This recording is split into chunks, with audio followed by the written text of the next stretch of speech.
केंद्र सरकार ने निर्णय लिया है कि अकुशल केंद्रीय कर्मचारियों को 50-55 साल में या 30 साल का सेवाकाल पूरा होने पर जनहित में रिटायर किया जा सकता है। यदि केंद्रीय कर्मचारियों को अकुशल होने पर रिटायर किया जा सकता है तो प्रधानमंत्री नरेंद्र मोदी जी को उनकी चौतरफा अकुशलता के चलते क्यों न रिटायर कर दिया जाए। ये सवाल है सिद्धार्थ रामू का। सिद्धार्थ रामू का यह आलेख हमने उनकी फेसबुक वॉल से साभार प्राप्त किया है। सिद्धार्थ रामू आगे लिखते हैं कि नरेंद्र मोदी जी सभी बुनियादी मुद्दों पर अकुशल साबित हुए हैं।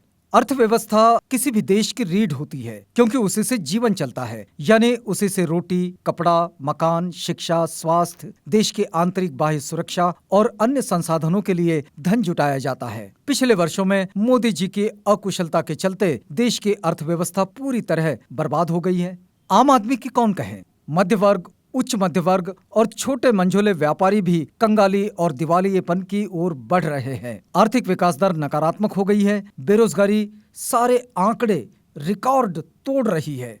आर्थिक मामलों में मोदी जी अकुशलता का परिचय देते रहे हैं। नोटबंदी एक सनक थी जिसने देश की अर्थव्यवस्था की रीढ़ तोड़ दी, यानी मोदी जी अर्थव्यवस्था के मामले में अकुशल साबित हुए। कोविड-19 से निपटने के मामले में भी दुनिया में सबसे बदतर साबित हुए। पड़ोसी देश बांग्लादेश, श्रीलंका, नेपाल और पाकिस्तान भी बेहतर साबित हुए हैं।